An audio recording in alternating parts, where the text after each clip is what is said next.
So my name is Megan Howe. I'm a candidate for a Master's in Religious Studies at John Carroll University, which is located in Cleveland, Ohio. I also graduated from Oberlin, Ohio, not far from John Carroll. And to answer the obvious question, yes, I'm pregnant, due May 23rd, everything's going well. So my talk today, I think, builds on both of the presentations we've had already, and I want to thank you. It's an honor to share this panel. God on the threshing floor. So this is a case study of the parable of the wheat and the darnel, how a religion can look at its sacred text and then address a social issue in a secular democratic society like ours. So my overall proposal is that there is an appropriate model that we can develop between how religions can interact with civic duties, and in this case in particular, state-sponsored violence. So these are some of the steps that I take to follow that model using the parable of the wheat and the darnel, often referred to as the parable of the wheat and the weeds, to arrive at an interpretation and then make a suggestion for how that interpretation could then be used in a broader context of a secular and democratic society. State-sponsored violence is really a twofold phenomenon. You have the obvious acts of violence that result in things like the death penalty, but then the other aspect of it is neglect. Just as we conceive of child abuse as not only deliberate harm of a child, but also as neglect. So if we have injustice in the societies built in, like segregation, I think exactly what the first presentation was talking about, those societal conditions that lead to violence, if we neglect to address those as a society, then we are actually in a way sponsoring the resulting violence. I also propose this model as a relationship between how religions can interact in a secular democracy while still coming from their own holistic spirituality. And I use Christians as the example here, but I think this model is adaptable to a variety of religions in secular democracies. You start off with individuals and communities developing their conscience, particularly individuals.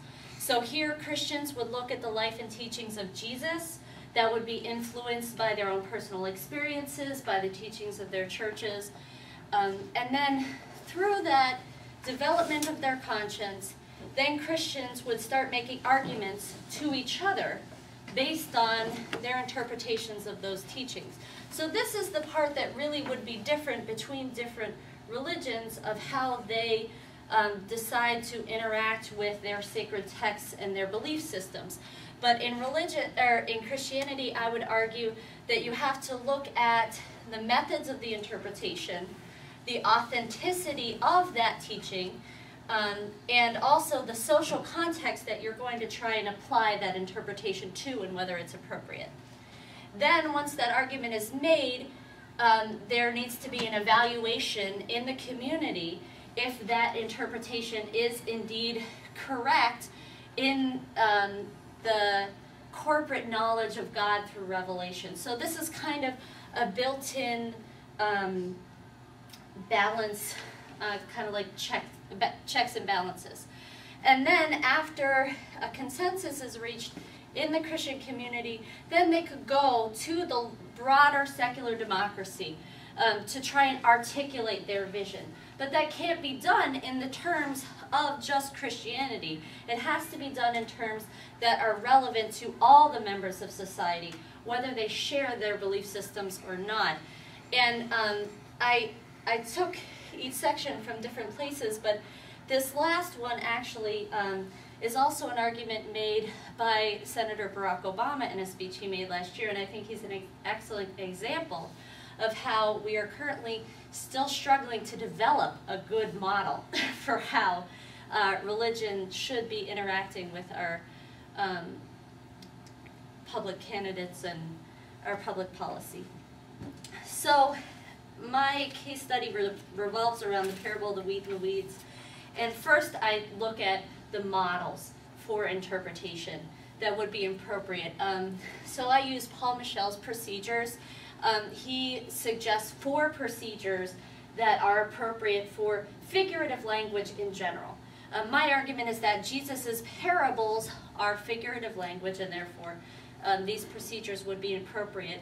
And my examples come from the Gospel of Matthew. After the Gospel of Matthew shares the parable of the wheat and the darnel, then there is an added interpretation in there. And this interpretation is interesting because it actually uses a whole variety of different types of interpretation, not just one.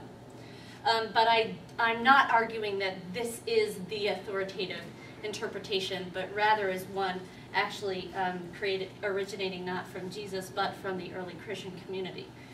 So the first type, allegory, really follows a logical model between the figurative language and the reality that the figurative language is trying to explain. The beauty of allegory is that as it makes a logical argument, then your interpretation naturally comes out of the logical claim. So if you were to follow this allegory, then in the end, you would have the good seeds, the wheat, being crushed, and then you have the weeds being burned, which is not really good in either case. It's not good for the good seeds. So, right, it's not good for the good seeds or the bad seeds. So, what the early Christian community did was they said, and then the righteous will shine like the sun. So they go from allegory to similitude. They're saying, well, we have these parallels here, but there's one main point that you need to get. And the main point is that if you're in with the good seed, then you don't have to worry about it in the end. So Paul Michel also has similitude with parallels. So then it goes on to elaborate why you should choose to be the good seed, because again, it emphasizes how the weeds are going to be burned and all of that bad stuff. So, but the difference between similitude with parallels and similitude with an allegory is that it doesn't necessarily follow a logical conclusion, but really just backs up the argument that the person is trying to make. Metaphor, the last model, is the favorite of poets, and I think it really focuses on the complexities of language, how language can be multivalent. You can have language that has double meanings in different types of realities.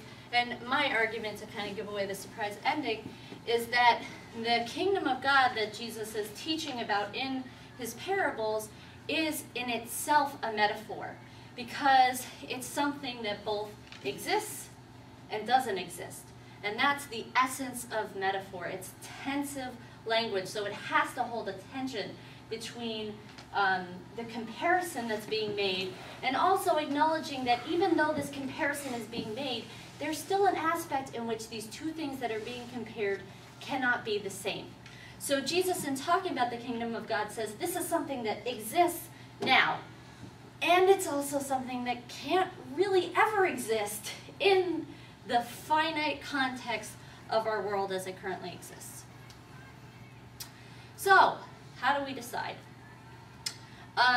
Paul Michel says you have to analyze the deep structure of the text.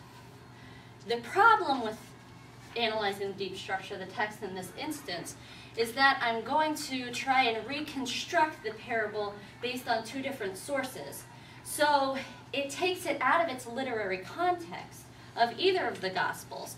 And so I'm going to try and put it back into its context in Jesus' time in general, to see what that analysis will give for us.